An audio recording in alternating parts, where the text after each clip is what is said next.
Eek,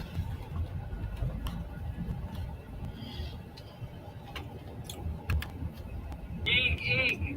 Good morning, everybody. It's time for protecting the nest. Good morning, lady. Good morning, Aloha. Aloha. Yeah, aloha. That's a good topic. Yeah, Hawaii seems to be a very, very interesting topic lately, given what happened in Maui. What I see happening, I think, in the big picture is that it would be the excuse to be the climate change emergency. The governor is already saying that they want to buy the land. Yeah, He's already saying it. well, there's people trying to buy it, and the state's trying to buy it. So, and the state is Mr. New Deals. So, his name is Reed. Even Oh my goodness. yeah. You can't make this stuff up. No, you can't. It's just I literally noticed that. I was like, oh, how interesting. His name is Reed. And I don't know, is that the person that, did you see that they had already planned like one of their smart cities? Yes, he was the person that was presenting at the WBS. Yeah, that's definitely. And they want to go, total digital, everything, all electric. But I wonder how much those explosions had to do with batteries, giant batteries in cars. Even, those are really super explosive if they get hot and they don't. So I was listening to some people from Maui, and they were explaining what happens early in the day. The storm, the very front of that storm came through. What happened was a couple of the poles, the electric poles fell. It was a small fire. They thought they contained it. So the firemen leave, it's contained. And then the winds start up again. And when the winds came through the next rotation, then it caught fire again. And that's when it just, because the fire and embers, I mean, it was just swooping in everywhere, and they couldn't get on top of it. And people were running into the water. And so, really, the blame they're saying goes to the firemen who left the scene and who didn't consider that the wind would start back up. But then they were told, they had to leave to go back because there were other trees falling and other things they had to worry about. So just staying in that one spot. So it just got way out of control, and they don't have enough services. Small island, they don't have a lot of equipment. But the problem was, it ended up feeding into everyone's worry, which is now all our land is gone, and it's basically the people who live there forever. And as this was happening, investors were calling them when they were still trying to figure out what was happening. But then what made it worse is, not yesterday, but the night before, the governor gets on TV and says, we're going to offer to purchase the land from our citizens.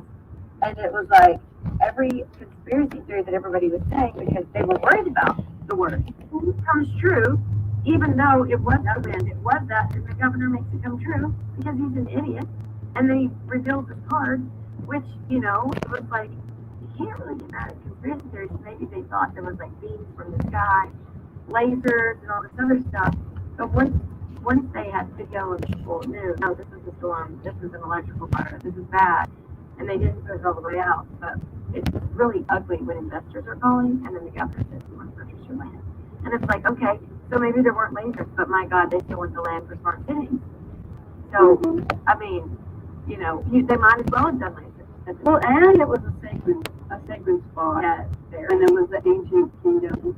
The seat of the ancient kingdom. So I think there is one in Hawaii too, but that was had that huge banyan tree that was hundreds and hundreds of years old.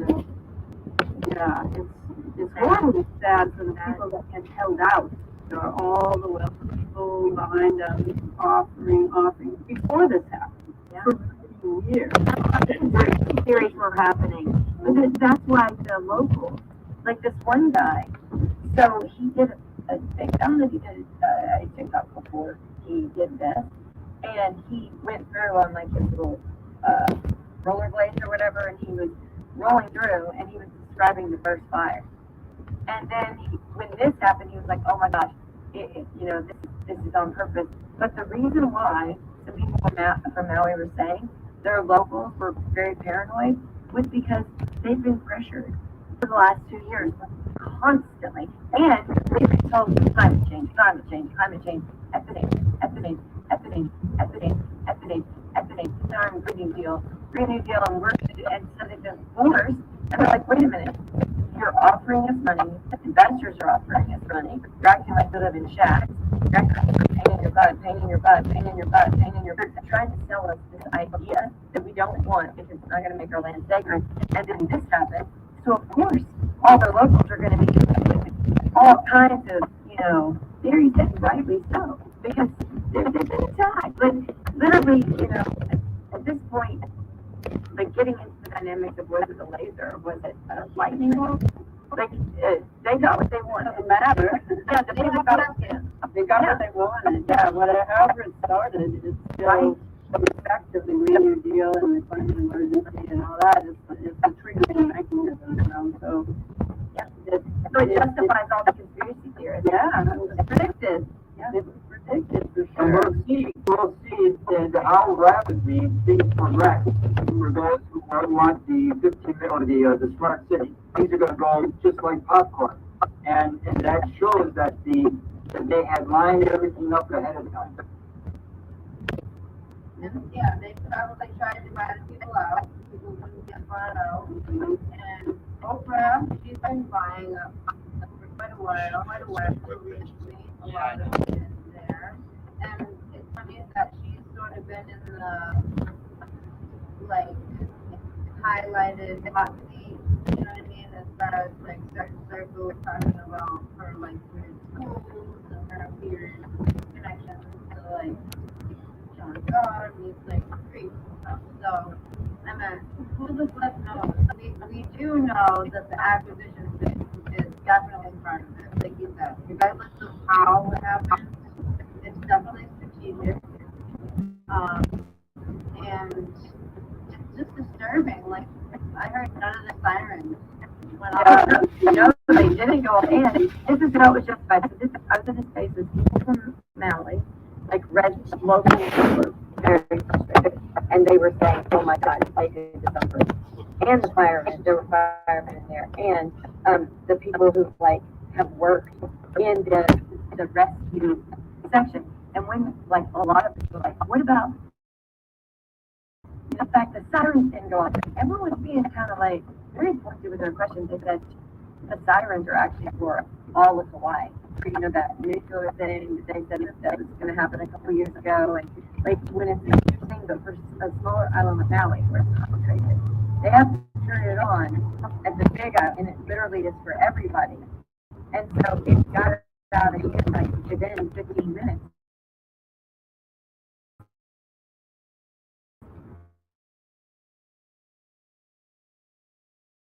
Yeah, it would have felt someone could have turned it on. Yeah, that's just one thing for everybody, one for all, and all the sirens go up these fires days, and they can't turn it on because of that.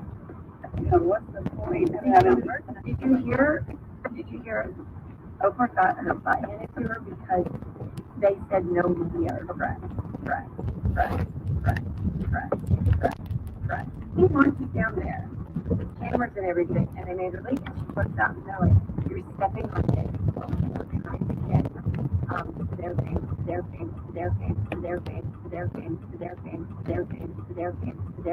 their family to know who's here, because these Hawaiians, they have a special rite of passage, like they have a certain burial ceremony, and we only have a certain amount of time to follow their tradition, and you're stepping all over their family members. Could you move? This is not about you. And it was really ugly because she does, on one hand, doesn't want people to think that it's just a bunch of elitists who wanted this, the poor section taken out.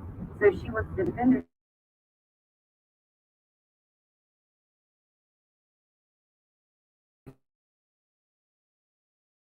but then walking around, then of course it's from us. And it's like, no, they don't want you stepping on the dead body. Like they're literally with families trying to locate and clothing, and like they got into details on the Twitter space, and it was like one of the people in there started crying, and it just said how they found out that their family member who died was discovered. And and they knew because of the clothing and where they would have been located in, the fire took place. So, and they were having a hard time in the struggle. And they actually had the ceremony closed out with a prayer, which was really great. So they did a traditional Hawaiian prayer. After the space, it got heated, and everyone was, because nobody believed each other. And the people who work and do that for a living in Hawaii, like they were not getting it easy. There were no easy questions, and people were just like, I don't believe you. What about this? What are you going to do about this? And it was great because they got to really understand why people feel the way they did, because people were able to share. I've been asked multiple times for my property. They're only offering me this much, and they think that I'll just give up one day because our services haven't been great. And so they got to really release why they're so angry. And it was great because I thought it was just going to be dandy. I thought it was just going to be, a shirk to authority and say yes sir, no sir, and believe everything they're told. But they were not going to listen. They wanted to be heard, and it was really great because the people who work in Maui were very much so open to listening and did not interrupt, and were talked down to multiple times, which that comes with the territory. Which it did sort of bring back Katrina, memories of how the FEMA didn't show up, the people were just left there, they had to figure things out, and then when the money all came in for rebuilding, people got screwed. So it's a real similar story. I think George calls it pennies for the dollar, pennies on the dollar. Yeah, sad. Yeah, it is really sad, and it does seem to be something. And then Biden, he put the money out ultimately. $700 money to go to, was it $730? $700, a one Yeah, $700, and then he said 12 billion, but then only if you displace that to Ukraine. Yeah, that's ridiculous. And then No comment.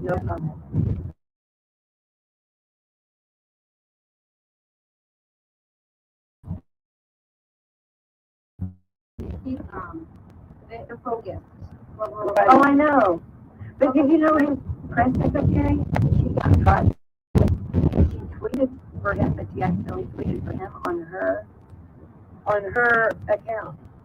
And so she spoke like she was Biden, and she actually posted on her account, and people got the screen grab, and then she deleted it. And then she said she didn't, but it was on there. And then she had to say she didn't, it was an accident. But they didn't want anybody to know that it wasn't him. And so I guess she gets the instructions to do it, and she opens the wrong account. So that means he doesn't even know what goes on his account. So somebody was able to put laser, and he probably didn't. That's right. I wonder, Should be Obama's people setting him up too, to make him look ridiculous. Yeah, he does. Well, yeah, I mean that comes naturally, but I mean, if you're really wanting to show in essence, you're going to put a couple of things in tweets to just, make people infuriate them. And it's not even from him, it's from somebody who instead of Yeah, they sure are good at infuriating people. Oh yeah, and they love it, and it's sad because then they complain and whine like babies when it comes to back on them, and they're like, oh, why is everyone acting like this?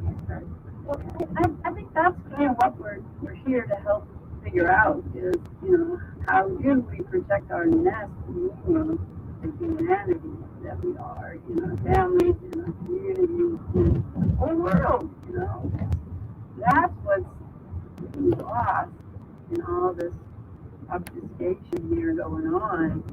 And I had an example of that locally that happened to me this week, where I went to the local grocery store and I opened my door to get out of the car in the parking lot.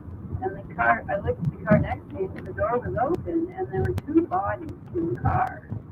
And a dog just sprawled out.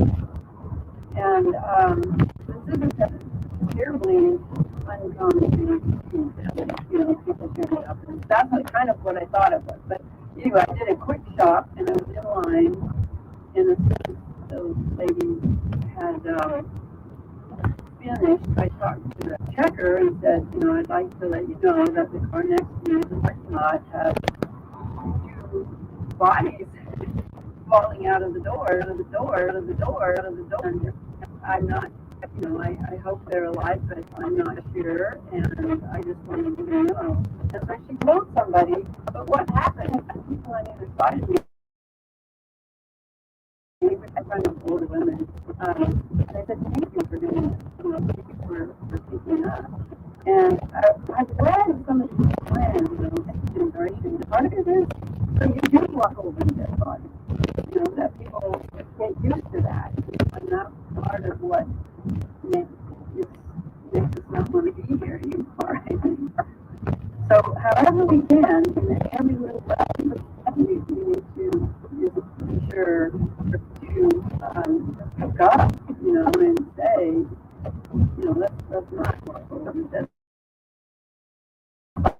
And when I went down there, the lady was there, and she was very kind, and said, people are concerned, you guys really can't be here, and they weren't dead, yes, but still, it's just a horrible thing to have to see them, for kids to have to see, it looks like they are, it's awful. So anyway, I think they handled it with grace, and the people got noticed. They didn't want to be noticed. They wanted just to be able to be left alone and to be able to shoot up, but they got noticed. And I think that's important as well. You're people, act like people. People. Imagine, and I think that this is where people every day wake up and they know in their heart that our government is allowing drugs that are killers that you can never get off of, like it is. There are borders on purpose at the same time. And at the same time, allow cartels to run roughshod, and at the same time, allow for the protocols in hospitals to be dangerous, allow for the experimentation on people, allow for body philosophy, or the open up to decision. And all of this going, just sit there and go, but isn't that what you guys want, like little sarcastic jerks? They're not just naturally doing their job, right? It's like saying, well, you guys wanted a party.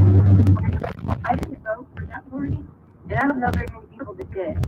So who are you listening to that you decided was millions and millions of people that I've never really met and no one ever sees, that made you make the decision not to do your job? And why are you blaming the likes of all of us, saying this is what we asked for? None of us asked for any of this. So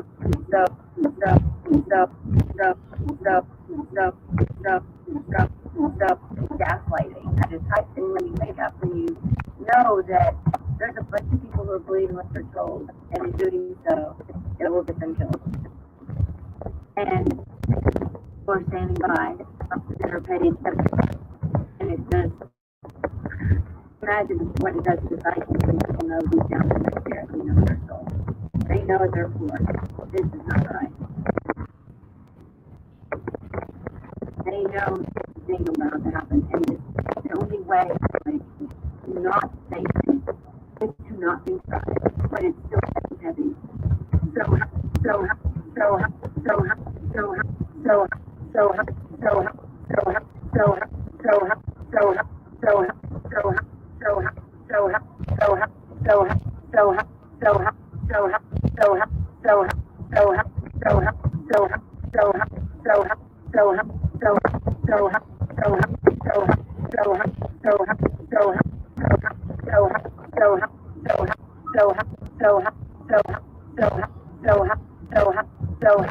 how do you do that when you see more than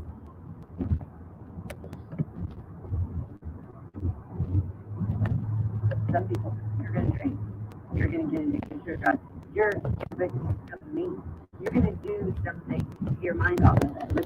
Too much, exercise too much, gossip too much, stir trouble, get violent. You got to be released. Yeah, you got to be released. What's wrong with people for years, that something sticks in their frog wrong, and it just gets out of hand, and so they use it as, however it happens.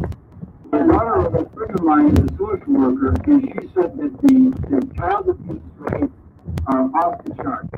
Then that was even before COVID, but after COVID hit, it just got worse. I think that, when we talk about protecting us, that's the first thing that we have to really think hard on. How do we change people's attitude towards the general stress level? That they don't bring it home and they don't use it against their kids. I will say with the child abuse thing, it's happened in the law that if the child comes to you at like 8, 9, or 10 and says, I'm a boy or I'm a girl, you don't affirm it. Or kids say this pronoun or I want the teacher to call me a different sex, you don't affirm it. There are some areas that will say that that's abuse. And you will automatically have to go to that kid's counselor at school. And that counselor will say this is not the best interest of the child. And there will be a note taken to the family. And then they will be offered counseling. Because it's not because the kid is the bad person in school to allow for this idealism to come in and, make them think that they can just, cut this off, give me some medicine, and I can be someone else. But they make the parent who's trying to get the kids to, think that that's who they are. To maybe not get caught up in, what's cool right now, or what their friends are saying, or what they're seeing in the movie. But to really, deal with it in the family, and then you've got people coming in, and in California, if your child decides they want to take hormones at 18, and the parent says no, you can get in trouble, and the school doesn't even have to tell you. Child Protective Services is going to come in at that point. Yeah, that's the problem about the abuse. Is that's what we need to do. We need to define when it's actual abuse and when it's them using race, because they did that to Nancy Schaffer. I think we need to take that our language. In so many instances, where up is down, and that's exactly what in Orwell warned us about, that's what would happen, and that is exactly what's happening. But the good news is, I think most people are starting to notice that. Yes, and Nancy Schaffer, they said it was a double suicide, it wasn't, but she was complaining about the family court, because states get paid money whenever they take a child away, and they get money, and then they give it to the foster parent, and a lot of the foster parents here, not all of them, because there's some good ones, but you get money, so Chase could make a lot of money if we just started fostering children. So if we do that, we want to take advantage of it. That's why a lot of foster kids things like they don't get paid attention to, because all the money is I think it's also alcohol, because, and when people are stressed, and everybody is stressed, and alcohol does something, and I know you're aware of it, I'm aware of it, it can just change personalities and the violence in language and actions comes out the worst aspects. Yeah, that's her. It's so true. Yeah, exactly. They call it protective services. That's the thing. Most people would think, yeah, they're protective services, but it's that's the wrong word. Them, they're one to handle it. Yes, there's good workers that think they're doing a good job, and the main system is not so good. There are good people, and there are Yes. and I'm more there. No matter people they plug in there. Right, where the problem came in here was they wouldn't give the child to the grandparents. They wouldn't give the child to other family members. They would just say no because it had to do with the mom or the dad, and no matter how much the family fought, they would put them in foster care, and a lot of times they would get lost in foster care, or they would keep the other family in court for so long. The child was almost of age of making their own decision, and it was like they robbed the child of being with family by having them with strangers. And this